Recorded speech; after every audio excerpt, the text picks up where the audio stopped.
I'm giving you the tools, right? I'm giving you the sandbox. I'm setting the table for you. But it's up to you to decide what you want to eat. Master Chief is human.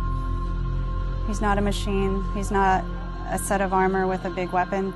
He's a human with resilience and courage. You know, and I was so looking forward to this moment because for Master Chief, you know, the stoic soldier, the man of few words, all that. But there was this progression, you know, in terms of his emotional side, even through the first 3 games. But this was going to be the great leap.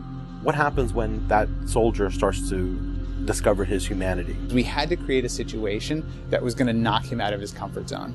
The Master Chief has settled into this comfort zone of being the hero. You know, it's interesting. Early on, we talked about the hero's journey, and like, how do you have a hero's journey when he's already a hero? What are the sacrifices that you need to make in order to preserve something as precious as humanity? The journey is the important part. The growth is the important part. And so really, where does he still need to go as a human? That became the key to not just the story of Halo 4, but the entire trilogy. We're really examining what sort of burdens a Guardian carries. In a lot of ways, the story that we're telling with Halo 4 is about putting Chief in circumstances where he's forced to change. He's forced to take stock of himself. In a way, Chief is a Guardian. Cortana is Chief's Guardian. The Forerunners were the Guardians of their own universe, and they might have to make a decision that not everyone is going to agree with and that some people might condemn.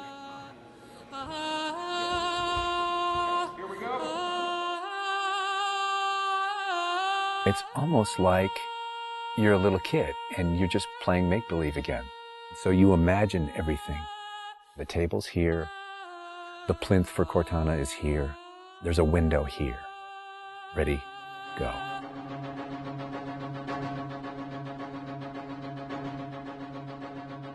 How can we immerse the player even more in this world that we've built around them? I'm not doing this for mankind. How can we have Chief have to deal with his own humanity? Everything had to be predicated by what the character needs were and what direction the characters needed to go in. The art direction specifically for Halo 4 isn't about creating an emotional tone for Halo 4, it's about creating an emotional tone for every single moment and experience that the player needs to understand. Similar to what we said is that, you know, we build what we need to see. We can't look too far this way, it starts to fall apart.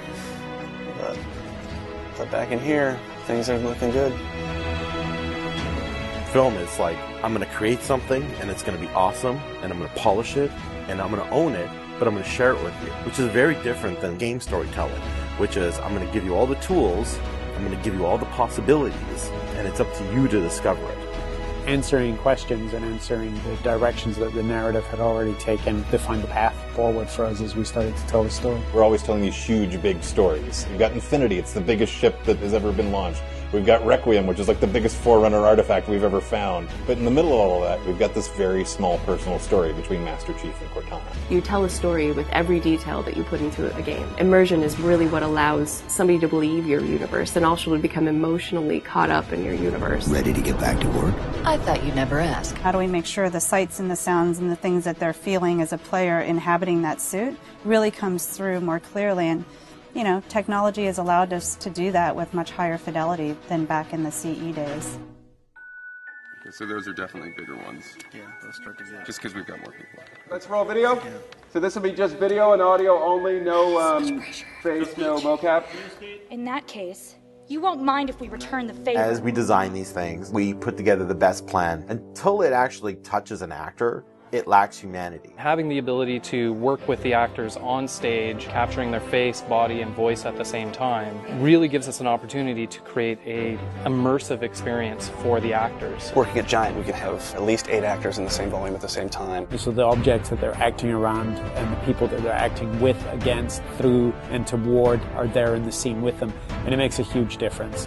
We sent out a breakdown for the characters and how we wanted them to feel. We ended up getting 80 or 90 submissions back through our casting team. Casting for the Master Chief is tough. You need a performer that has a really raw physicality to him, and yet he has to, within the confines of this suit, be able to relate and relay emotion. I like to express myself. I freely do it. I wholly do it. I enjoy it. And so pulling back on all of those instincts is what's required to play him. Imagine that translating to a 3D model with huge armor and making sure the personality of Chief's movement comes through that armor was really critical. And that really came down to Bruce's acting, his physical stature, and really his physicality as he went through all of the performance. You'll never see his face or hear his voice, but all of the other actors that are playing off of him have received so much from him in their performances, and I think that they would all agree with that. This is the low-res asset of Chief. We were afforded a little bit more budget since he's our hero. From the art process, storytelling is just about engaging the player. You don't have to answer any questions. You don't have to take them through a lot of loops of feeling. If the player is engaged, I think you've got the start. So Master Chief's a difficult one because he's a dude in a helmet. There's such particularly in science fiction, such a fantastic history of people being completely realized as people without having their face as a tool. For us, it's making him feel like a real person. We have a nude male sculpt, and then from there we sculpt it on physically a tech suit. And on top of this guy is when we spend time just doing all the details and trying to add some of that functionality, even little bits here and there like Braille, and this just reads 117. I think it's connected to having even more modern visual flow when it comes to his lines, his design, the way you follow the outline of Master Chief. Trying to put it into an area where it feels realistic, that it feels kind of tankish. What do you think of a tank? You think square, you think metal, there's some wear and tear on the edges. So those things we want to grab, put them on the Chief so it communicates that. The fingers are missing here on these. They have armor caps that come on, but he doesn't have armor caps on his trigger finger or thumb finger so that he could have more tactile sense when he's shooting and loading his weaponry. The last thing we just changed was his visor. His visor picks up the elements based on the room that he's in. We want to take every inch of the character to tell a story as much as we can. Above all, he still needs to connect to the player, and they still need to understand him as being that character. It's somebody who's been very loved over the last 10 years.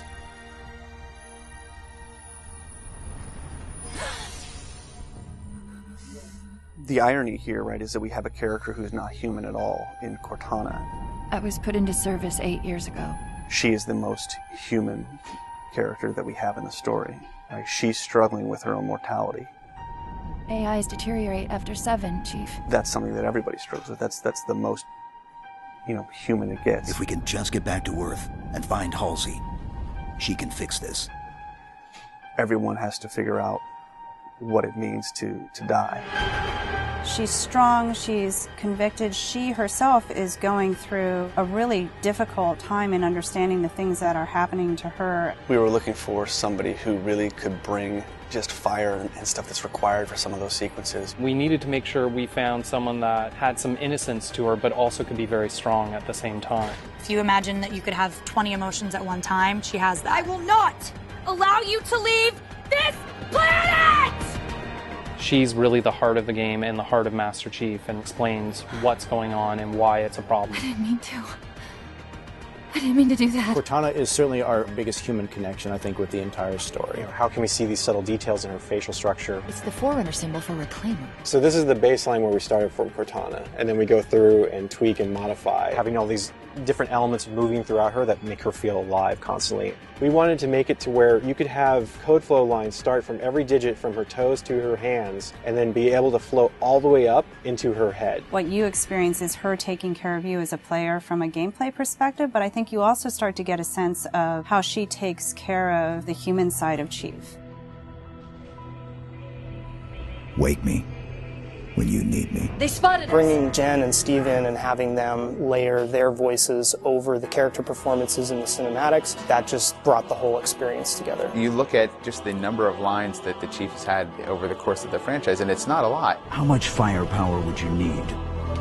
And yet people will immediately call you out on the Master Chief's voice being something very distinctive and important to them. The funny thing is that they've had this off-screen chemistry because they didn't actually meet until last year. Not only is this the first time they've ever sat together on a panel, this is the first time they've ever been in the same room or even met. So seeing them meet and seeing them have that chemistry in real life and seeing how they acted together in scenes just felt like we just missed this opportunity for all these years to actually get them together and get something even more memorable and more exciting out of them. In the beginning, they were great choices for those characters. Steve has this very stoic personality that comes through in his few words. The same way Jen's voice is confident and it's strong, but it can also be playful.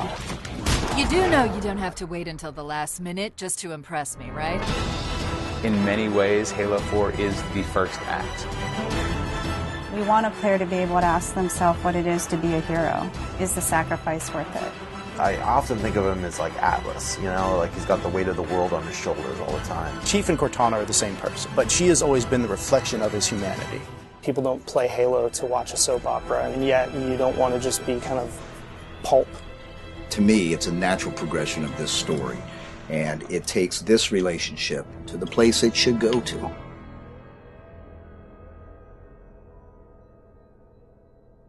Don't make a girl a promise you can't keep.